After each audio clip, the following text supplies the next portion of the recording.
Que a graça e a paz do nosso Senhor Jesus seja com todos vocês, meus irmãos. Amém? Neste momento eu já quero agradecer ao Senhor por mais essa oportunidade de estar aqui com os irmãos, na casa de oração, na casa onde buscamos ao Senhor, na casa onde cultuamos a esse Deus todo-poderoso, a esse Deus que nos sustenta, a esse Deus que nos alimenta, a esse Deus que nos guia, a esse Deus que nos conduz. Eu fico feliz pelos irmãos que aqui estão, não por estarem aqui para nos ver cantar, orar ou ministrar a palavra do Senhor, mas por juntos estarmos aqui para cultuar o único que merece, o único que é digno, que é o Senhor Deus Todo-Poderoso, amém? Aproveitando que os irmãos estão em pé, abram as vossas Bíblias no Evangelho de João, capítulo 14, versículo 1. Evangelho de João, capítulo 14, versículo 1.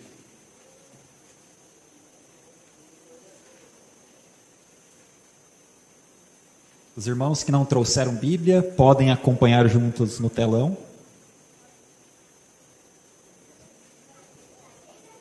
Diz assim a palavra do Senhor: Não se turbe o vosso coração. Credes em Deus, crede também em mim. Na casa de meu Pai há muitas moradas. Se assim não fora, eu vou-lo teria dito, pois vou preparar-vos lugar. E quando eu for e vos preparar lugar, voltarei, e vos receberei para mim mesmo, para que onde eu estou estejai vós também. E vós sabeis, disse-lhe Tomé: Senhor, não sabemos para onde vais, como saber o caminho? Respondeu-lhe Jesus: Eu sou o caminho, e a verdade, e a vida. Ninguém vem ao Pai, senão por mim. Até aqui, oremos ao Senhor. Pai, em nome de Jesus, eu dou graças e glórias a teu santo nome. Estamos aqui, Senhor, reunidos, porque estamos sedentos da tua palavra. Estamos aqui e viemos aqui hoje, Senhor, exaltamos ao teu nome através de louvores, oramos ao Senhor, Pai, mas neste momento, Pai, precisamos ser alimentados pela tua santa palavra. Eu peço ao Senhor, Pai, que nada saia de mim, que o teu Espírito Santo conduza, Pai, desde já esta ministração, que a tua palavra ela seja aplicada na vida dos teus servos, dos teus filhos, que a tua palavra ela venha trazer consolo, que a tua palavra venha trazer repreensão, que a tua palavra venha trazer instrução em justiça. Eu creio que esta palavra ela é suficiente para suprir todas as nossas necessidades. Confiamos em ti, Pai, e glorificamos ao Senhor na certeza de que o Senhor falará pelo teu Espírito Santo, em nome de Jesus. Amém. Podeis se assentar e exaltar ao nome do Senhor. Aleluia. Hoje, meus irmãos, nós iniciaremos uma nova série de 3 pregações. 3 domingos ao qual, pela graça de Deus, explanaremos a resposta de Jesus a Tomé e aos seus discípulos: Eu sou o caminho e a verdade e a vida. Veremos o que quer dizer eu sou o caminho, o que quer dizer eu sou a verdade e o que quer dizer eu sou a vida. E ao aprendermos sobre estes ensinos espirituais, conheceremos mais sobre Jesus Cristo, o que trará edificação para as nossas vidas. Porque está escrito em 2 Pedro capítulo 1, versículo 2: Graça e paz vos sejam acrescentadas e multiplicadas no conhecimento de Deus e de Jesus Cristo nosso Senhor. Então, quanto mais nós conhecemos e nós aprendemos de Deus e de Jesus, mais graça é acrescentada na minha vida e na sua vida. Amém? Começaremos então e cobriremos no culto de hoje a primeira parte da resposta de Jesus: Eu sou o caminho. E para iniciar, vamos trazer um pouco de contexto. O que fala nos versículos anteriores? O que fala nos capítulos anteriores? Se os irmãos voltarem e lerem, verão que na noite em que Jesus foi traído, ele se reúne com os seus discípulos, com os apóstolos, a fim de prepará-los para o que viria a acontecer, a fim de prepará-los para a sua partida. E lembremos que os discípulos, os apóstolos, eles passaram 3 anos com Jesus, 3 anos de aprendizado, 3 anos de comunhão, 3 anos, desfrutando do amor e da presença manifesta de Deus em Cristo Jesus. E a visão que os discípulos tinham era que o Messias, Jesus, ele estabeleceria o reino e que vários deles teriam o privilégio de se assentar à sua direita e à sua esquerda. Era isso que eles tinham em mente. Mas aí Jesus, ele começa a falar sobre a sua partida. Ele estava indo para um lugar onde, naquele momento, os seus discípulos não poderiam acompanhá-lo. E além disso, Jesus, ele vai dizer que havia um entre os apóstolos que o trairia. E Jesus também vai dizer que Pedro, que era considerado como um líder entre os apóstolos e os discípulos, ele negaria Jesus 3 vezes. Imaginem, meus irmãos, aqueles homens, eles pensavam que o reino de Deus seria estabelecido nos próximos dias, e eles pensavam que eles teriam um lugar de privilégio ao lado do Messias, e de repente Jesus começa a dizer que ele vai embora, e eles não podem mais seguir ele, que tem um traidor entre eles que Pedro negaria. Então os discípulos, eles começam a ficar chocados, tristes, eles começam a ficar perturbados com todas essas informações, de que o seu mestre, aquele ao qual eles seguiram por 3 anos, iria embora, e eles não poderiam mais acompanhá-lo, e que tinha um traidor entre eles, e que Pedro também negaria Cristo. Imaginem a gama, o mix de sentimentos e emoções no coração daqueles homens. Eu imagino que eles começaram a se perguntar: e agora? O que a gente vai fazer? O que será de nós sem o nosso mestre? E o reino de Deus? E o Messias? E as promessas? O que vai acontecer com a gente agora? E eles começam a ficar preocupados, perturbados. Então o Senhor Jesus Cristo, ele começa a confortá-los. Jesus, ele começa a confortá-los e faz um apelo. Jesus vai dizer assim para os seus discípulos: não se turbe o vosso coração, credes em Deus, crede também em mim. Em outras palavras, parem de se sentir preocupados, parem de se sentir perturbados, tenham fé. O cristão, ele passará por diversas dificuldades, por aflições e por perseguições neste mundo. Mas aqui nós aprendemos na palavra do Senhor que, por mais que nós estejamos cheios de preocupações e problemas e coisas complexas na nossa mente e no nosso coração, ao ouvir a voz do Senhor, ao ouvir a voz de Jesus Cristo, não tem perturbação que permaneça, meus irmãos. Não sei o que está acontecendo na sua vida aqui hoje. Eu digo que não importa o que está acontecendo na sua vida. Se você ouvir a voz do Senhor, a tempestade no seu coração, ela se acalmará. E a palavra nos exorta a ter fé em Deus e fé em Jesus Cristo. Aleluia. E Jesus, ele vai fazer uma promessa para os discípulos. Essa promessa também se estende a nós. E Jesus começa a dizer na sequência: na casa de meu Pai há muitas moradas. Se assim não for, eu vou teria dito, pois vou preparar-vos lugar. E quando eu for e vos preparar lugar, voltarei e vos receberei para mim mesmo, para que onde eu estou estejais vós também. Naquela época, trazendo para o contexto, para os judeus, a casa de Deus era o templo terreno, o templo ao qual todos iam para orar. Mas não é a morada terrena que Jesus estava mencionando aqui. Não era a morada terrena de Deus, mas era a morada celestial nos céus. E nós lemos sobre esta morada lá em Salmos 33:13, que diz assim: o Senhor olha dos céus, do lugar de sua morada, ele observa todos os moradores da terra. Então Jesus, ele estava dizendo assim para os discípulos: eu vou para a casa de meu Pai lá no céu, e lá tem lugar não apenas para mim, mas para todos aqueles que creem em mim. Aí Jesus, ele vai dizer: se não fosse verdade isso que eu estou dizendo, eu não diria para vocês. E aí quando Jesus, ele diz vou preparar-vos lugar.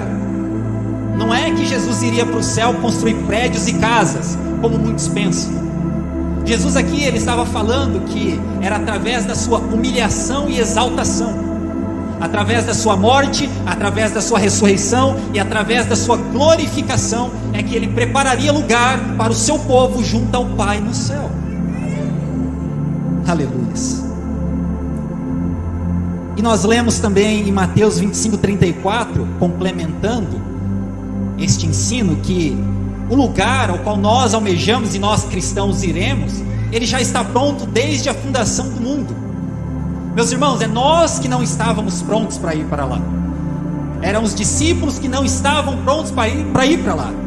Não é que Jesus foi construir um lugar para depois levá-los. O lugar estava pronto, mas os homens, nós não estávamos prontos para ir com Jesus para o céu. E a nossa condição pecaminosa, a condição de Adão, a condição de toda a humanidade que veio pós-Adão, a nossa condição e a sua condição pecaminosa, ela não permite e não permitiria que nós fôssemos para o céu com Jesus. No último culto de ensino de segunda-feira, ao qual estamos aprendendo sobre o Espírito Santo, o irmão Caleb, ele ministrou em Gênesis, ao qual fala sobre a humanidade pós-Noé. E a humanidade pós-Noé começa a construir então uma torre, chamada Torre de Babel na Bíblia.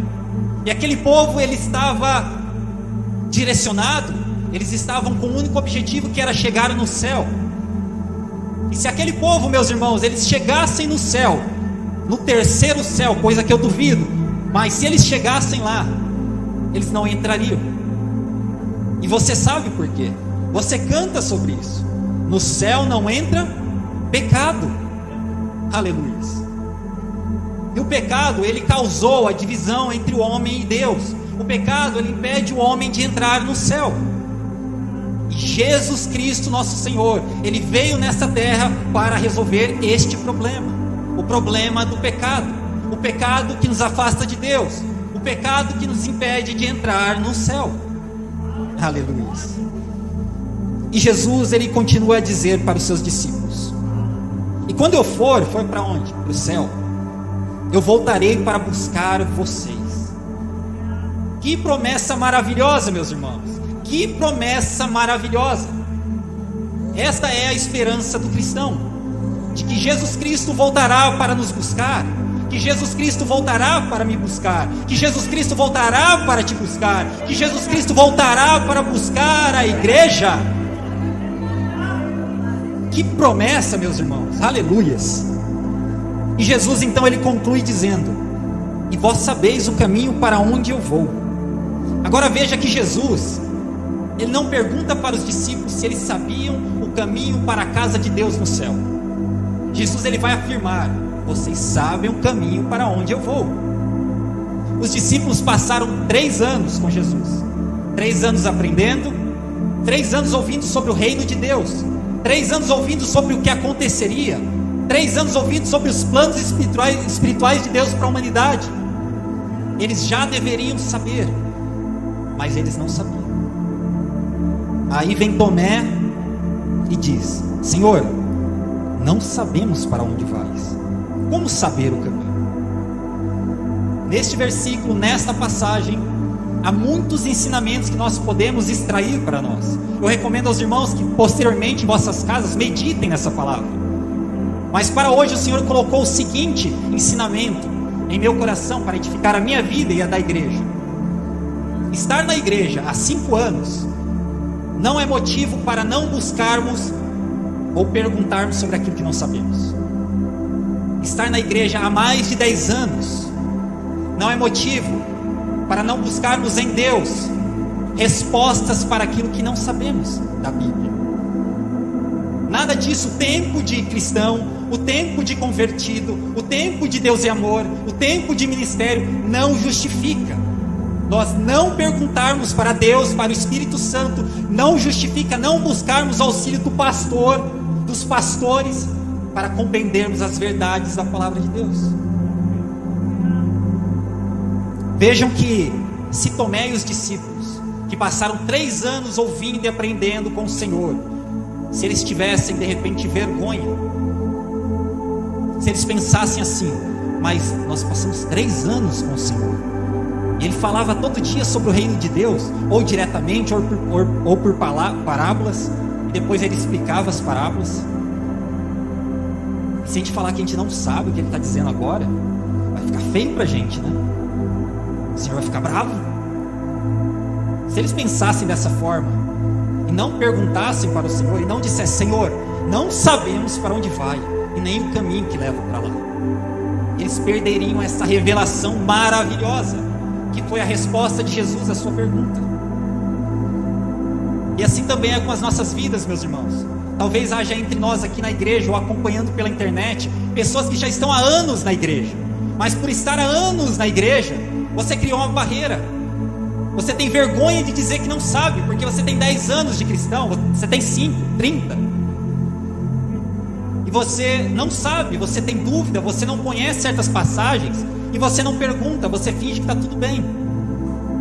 E talvez esse tipo de comportamento, talvez essa barreira que você tem sustentado, a cada dia, ao invés de você dar uma martelada, você coloca um tijolo, isso esteja te privando de receber as revelações gloriosas e maravilhosas contidas nesta palavra. Revelações que poderiam direcionar o seu ministério para outra direção. Revelações que poderiam mudar a sua caminhada com Cristo, mas mudar para melhor. Como está a sua vida? Tire esse pensamento de que se você perguntar para Deus, mesmo depois de ouvir durante 10, 20, 30 anos, que Deus vai ficar bravo. Este não é o Deus ao qual eu sirvo. O Deus ao qual eu sirvo, o Deus ao qual nós irmãos servimos, é um Deus amoroso, é um Deus compassivo, é um Deus paciente, é um Deus que ama instruir e ama falar desta palavra. Se você perguntar 10, 20, 30, 40, 50 vezes, todos os dias, se você perguntar com amor, Ele te responderá: Senhor, não sabemos para onde vais, como saber o caminho? Essa é uma pergunta fundamental. Essa é uma pergunta ao qual todas as pessoas deveriam se fazer. Essa é uma pergunta que sonda o coração de todos os homens, seja cristão ou não. Qual o caminho para o céu? Em outras palavras, qual o caminho para o céu? E o mundo, meus irmãos, ele vai te mostrar diversos caminhos. Caminhos que são atraentes, sim, mas caminhos que levam para uma felicidade temporária, momentânea. O mundo vai dizer assim para você: vem por aqui e chegue na independência financeira. Ei, vem por aqui e chegue na fama. Vem por aqui e chegue no cargo mais elevado no seu trabalho. Ei, vem por aqui e chegue no cargo mais elevado do seu ministério. E talvez isso até te distraia por um tempo, ou você até pense que isso é algo certo. Dedicar a vida, dedicar o seu tempo, dedicar todos os seus esforços em busca dessas coisas, trilhando a esses caminhos para chegar nesses destinos temporários e terrenos. Mas nós lemos em Provérbios 14, 12, que é a palavra do Senhor, que diz o seguinte: há caminho que parece certo ao homem, mas no final conduz à morte. Talvez você olhe para o mundo e a maioria das pessoas estão trilhando os caminhos similares a esse. A maioria das pessoas estão correndo uma corrida em busca de chegar na independência financeira, em busca de chegar na fama, em busca de chegar a um reconhecimento do homem. E você olhe para essa direção, você olhe para as pessoas, e você olhe para a sua vida e se compara, e no seu entendimento você acha que está tudo certo. Eu estou fazendo o que a maioria das pessoas está fazendo, por que está errado? Mas quando nós consultamos a palavra do Senhor, quando nós consultamos o Espírito Santo, Ele vai dizer: há caminho que parece certo ao homem. No entendimento do homem pode até parecer certo, mas no final só conduz à morte.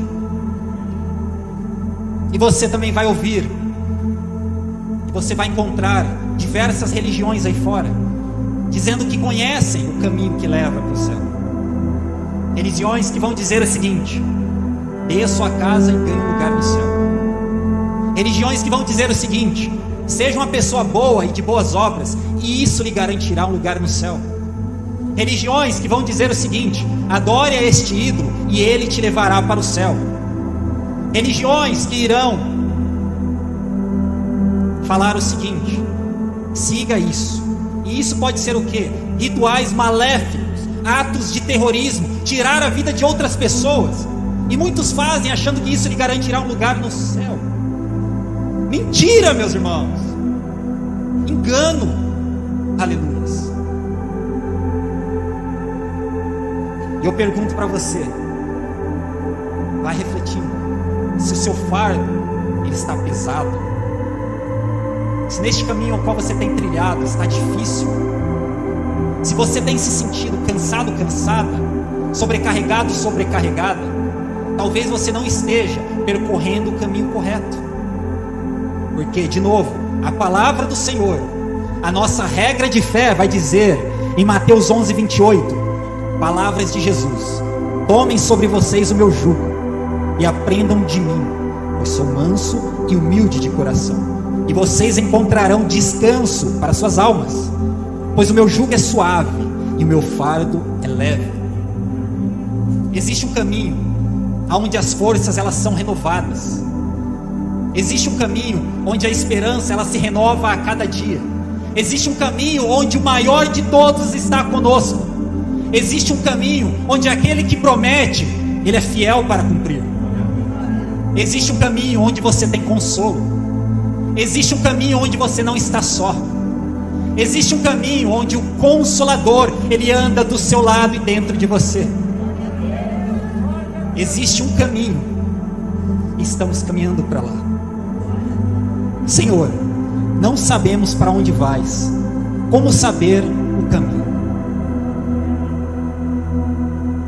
Meus irmãos, nós cremos no Deus Criador. Nós cremos que a Bíblia é a palavra de Deus. Nós cremos que a Bíblia ela é inerrante e inspirada pelo Espírito Santo. Nós cremos que Deus amou o mundo de tal maneira que enviou seu Filho Jesus para morrer em nosso lugar. E nós cremos que Jesus Cristo é Deus. Qual o caminho para o céu? E é este mesmo Jesus que vai responder para os discípulos e para cada um de vocês que aqui está, dizendo: eu sou o caminho e a verdade e a vida. Ninguém vem ao Pai a não ser por mim. Você, pecador, morrerá em seus pecados. Isso é uma realidade. A fé em Jesus Cristo é o único caminho para a salvação. Jesus Cristo é o único caminho para Deus. Você nunca irá ao encontro de Jesus no céu se você não crer nele. Aleluia. Eu sou o caminho, disse Jesus. E é por isso, meus irmãos, que o Evangelho é chamado de boas novas. É por isso que o Evangelho é chamado de uma boa notícia. E a boa notícia é essa: que o mundo perdido percorre por vários caminhos, tentando chegar em vários destinos que só levarão à morte. E a boa notícia é que existe um caminho, e o seu nome é Jesus Cristo. E é por isso, meus irmãos, que o evangelismo ele é extremamente importante, porque o mundo está trilhando caminhos que os levarão à morte. E por isso que aquele que tem essa boa notícia não pode reter para si, mas deve compartilhar com aquelas almas que estão perdidas no mundo. E você tem feito? Você tem falado deste caminho? Ou você tem visto o seu pai, a sua mãe, o seu irmão, a sua tia, o seu vizinho, aquele amigo que você conhece desde os 10 anos, caminhando para essas direções que vão conduzir à morte? E você nada fala deste caminho, dessa boa nova de Jesus Cristo? Outras religiões podem até te dizer que há outros caminhos, que há outras formas, que há outros nomes, mas tudo isso só leva pessoas para o inferno. Só há um caminho e o seu nome é Jesus Cristo. Aleluia. E aqueles, meus irmãos, que não têm uma esperança eterna, esses se desesperam, porque eles vivem num plano terreno e a esperança deles está nas coisas deste mundo. Então, quando eles encaram a morte dentro da sua família ou no seu ciclo de conhecido, eles ficam completamente desesperados. E a vida ela é curta, meus irmãos. Alguns vivem até 120 anos, que é uma raridade hoje em dia. Outros vivem até 70, outros 30, 20, 10. E nós não temos controle sobre essas coisas. Ao invés de dedicar a sua vida buscando coisas terrenas, busque aquilo que é eterno. E hoje você conhece o caminho. E o caminho é Jesus Cristo. Aleluia. E se você estiver neste caminho, e se a sua família estiver neste caminho, e se os seus amigos estiverem neste caminho, não há motivo para se desesperar. Porque Jesus Cristo, o caminho, nos levará para o lar. Jesus Cristo, o caminho, nos levará para o céu. Creia nesta palavra. Se você é cristão, permaneça neste caminho e descanse nesta promessa de que o seu Salvador, Ele voltará para te buscar. E se você não é cristão, eu já faço um apelo a você. Eu não sei como está a sua vida, eu não sei para onde você tem caminhado, nem o que você tem buscado, mas hoje você conheceu o caminho. E o caminho é Jesus Cristo. Se você continuar caminhando por este lugar, por este caminho, nesta direção que você acha que é certo, a palavra de Deus diz que você encontrará morte. Mas se você, ao ouvir esta palavra e crer que Jesus Cristo é o único caminho que te leva para o lar, que te leva para o céu, que te leva para junto do Pai, é para lá que você vai, em nome de Jesus. E eu pergunto neste momento: há alguém aqui que gostaria de caminhar neste caminho que é Jesus? Há alguém aqui, você não é cristão, e você gostaria de ir para o céu? Há alguém aqui que gostaria de entregar a sua vida para Cristo? Eu não tenho por que insistir. A minha parte, ela foi feita. Agora, a sequência é com você. É abrir o seu coração, pois o Espírito Santo, ele está batendo. Se você quiser ir para o céu, se você quiser encontrar com Jesus no céu, se você quiser morar com o Pai, o único caminho é Jesus. Há alguém que não é cristão e gostaria de ir para lá? Não há motivo de insistir. Exalte ao Senhor.